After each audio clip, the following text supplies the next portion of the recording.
Nous allons voir dans cette vidéo le type chaîne de caractères, qui s'écrit str. C'est un type que nous avons déjà pratiqué jusqu'à maintenant, mais nous allons voir dans cette vidéo tous les détails de ce type. Le type chaîne de caractères fait partie des séquences. Donc toutes les opérations et toutes les fonctions qui existent sur les séquences fonctionnent sur les chaînes de caractères. Je vous en rappelle quelques-unes.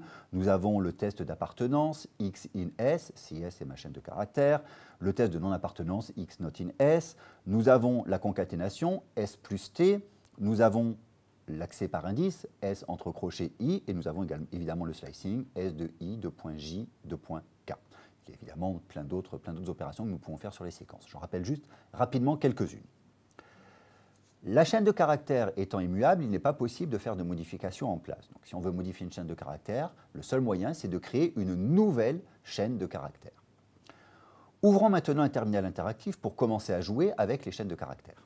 Il existe plusieurs manières de définir des chaînes de caractères, deux manières principales. Donc, regardons la première manière, S1 égale spam. Donc, on voit que j'ai une chaîne S1 qui vaut spam. Mais je peux également écrire S2 égale guillemets spam. Et si j'affiche S2, je vois que c'est également la même chaîne de caractères spam. J'ai donc deux manières d'écrire les chaînes de caractères avec des apostrophes ou avec des guillemets. Pourquoi est-ce que j'ai deux manières de le faire en Python? En fait, la raison est très simple. Supposons que j'ai une chaîne de caractères dans laquelle j'ai une apostrophe. Si je délimite ma chaîne de caractères par des apostrophes, Python n'a aucun moyen de savoir si l'apostrophe dans ma chaîne de caractères délimite la fin de ma chaîne ou est juste une simple apostrophe. Donc prenons un exemple. S égale l'herbe. L-H-E-R-B-E. Voilà. Mon apostrophe dans la chaîne de caractères est clairement une apostrophe puisque ce qui délimite ma chaîne de caractères, ce sont les guillemets. Donc ma chaîne est parfaitement bien interprétée. Si par contre j'avais écrit S apostrophe l'herbe apostrophe, Python n'a aucun moyen de savoir où se termine la chaîne de caractères et donc j'aurai une erreur de syntaxe, syntaxe non valide. Il trouve que L est une chaîne de caractères, par contre ce qui suit L est considéré comme quelque chose qui est une erreur de syntaxe. De même, si je délimite ma chaîne de caractères par un guillemet simple, par une apostrophe, je peux écrire dans ma chaîne de caractères des guillemets, par exemple un guillemet, deux points, et je veux montrer ce que c'est un guillemet. Ma chaîne de caractères S contiendra bien le guillemet comme un caractère normal de la chaîne, et la chaîne dans ce cas-là est délimitée par des apostrophes. Il existe une troisième manière d'écrire des chaînes de caractères en Python. Cette troisième manière est très utile lorsque l'on fait de la documentation en Python. Donc regardons un exemple, j'écris S égale, et cette fois je vais mettre des triples apostrophes. Qu'est-ce que je vais mettre à l'intérieur de ma chaîne de caractères? Je vais mettre par exemple une documentation. Usage, .fft2n,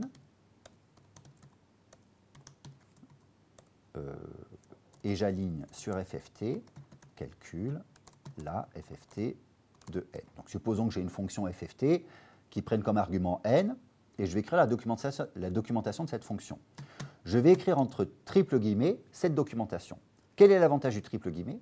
C'est que dans cette chaîne de caractères, tous les retours chariots sont pris en compte. Si je fais un print de S maintenant, nous voyons que cette chaîne contient exactement ce que j'ai écrit, exactement formaté de la bonne manière. Si maintenant je regarde la représentation interne de S, donc je fais juste S retour chariot, on voit que dans ma chaîne de caractères, Python a automatiquement ajouté les retours chariots, qui en Python sont écrits par des \n, et les espaces nécessaires à ce que, lorsque je fais un print de S, ma chaîne de caractères s'affiche de manière correcte. Pour finir, les chaînes de caractères sont des objets très puissants, qui contiennent énormément de fonctions.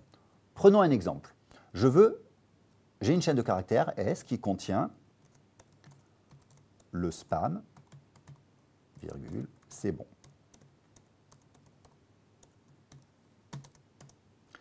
Donc je peux faire un print de S et j'ai ma chaîne de caractères, le spam, c'est bon. Supposons maintenant que je veuille transformer cette chaîne de caractères et la mettre en majuscule. J'ai une méthode dessus qui s'appelle upper, qui va prendre cette chaîne de caractères et retourner une nouvelle chaîne de caractères en majuscule. C'est très important, c'est une nouvelle chaîne de caractères. Les chaînes de caractères, je vous rappelle, sont immuables, par conséquent, on ne peut pas les modifier. Une fois qu'elle est créée définitivement, elle ne peut plus être modifiée. Le seul moyen de modifier une chaîne de caractères, c'est d'en créer une nouvelle et de retourner cette nouvelle chaîne de caractères. Donc si je veux changer ma variable S et que ma variable S référence un objet en majuscule, je suis obligé d'écrire S égale la nouvelle chaîne de caractères s.upper. Et maintenant, s vaut bien cette chaîne en majuscule.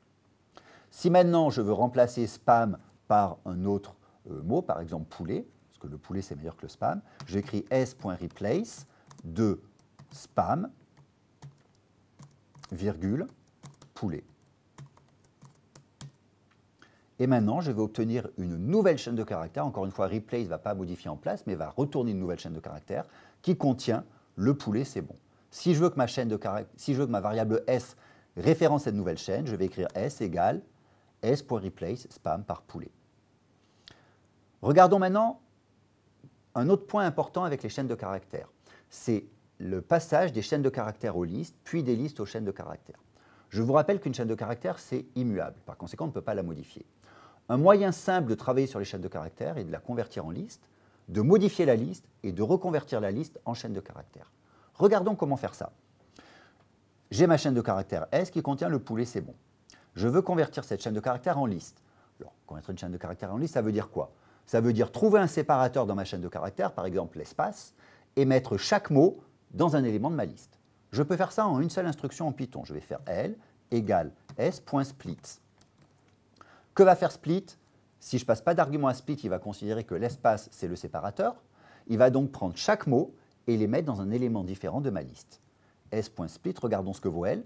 L vaut le, poulet, c'est et bon. Voilà. Chaque mot a été mis dans un élément différent de la liste. Maintenant, je peux changer certains mots de ma liste. Par exemple, je peux faire L2, 3 égale la chaîne de caractères mauvais. Donc c'est différent du replace, c'est une autre manière de travailler sur les chaînes de caractères.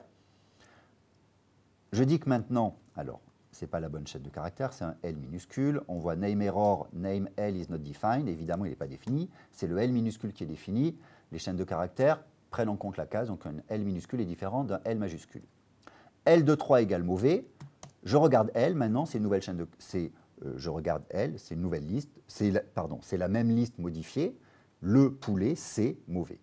Maintenant, je peux reconvertir cette liste en chaîne de caractères. Comment je fais ça? Avec l'instruction join. Je vais écrire une chaîne de caractères, point join de L. Quel va être le résultat de cette opération? Ça va prendre chaque élément de ma liste L et ça va les séparer parce que j'ai passé à gauche de mon join. À gauche de mon join, j'ai mis un simple espace. Je vais donc créer une nouvelle chaîne de caractères qui va être séparée par un espace.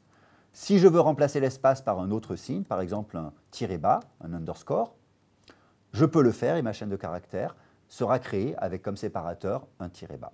Ainsi, avec le split et le join, on peut passer d'une chaîne de caractères à une liste, puis d'une liste à une chaîne de caractères. Et on profite d'avoir une liste pour modifier la liste et retourner à la chaîne de caractères. Comme j'ai expliqué précédemment, les chaînes de caractères sont des objets très puissants. Il existe énormément de fonctions, de méthodes sur les chaînes de caractères qui permettent d'obtenir de nouvelles chaînes de caractères modifiées. Vous verrez en complément d'autres exemples de méthodes sur les chaînes de caractères et n'hésitez pas à regarder la documentation Python qui vous présentera de manière exhaustive toutes les méthodes qui existent.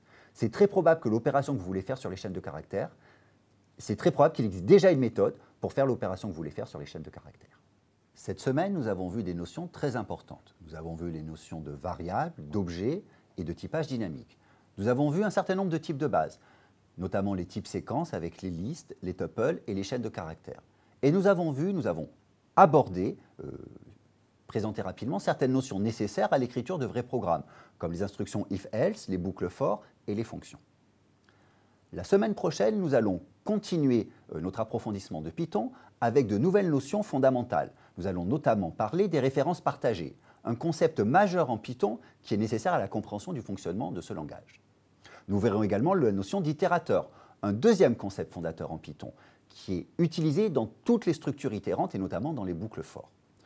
Puis nous continuerons notre survol des types de base avec la présentation des dictionnaires et des ensembles. Et nous approfondirons les instructions que nous avons vues cette semaine, comme l'instruction if-else et les boucles for. À bientôt!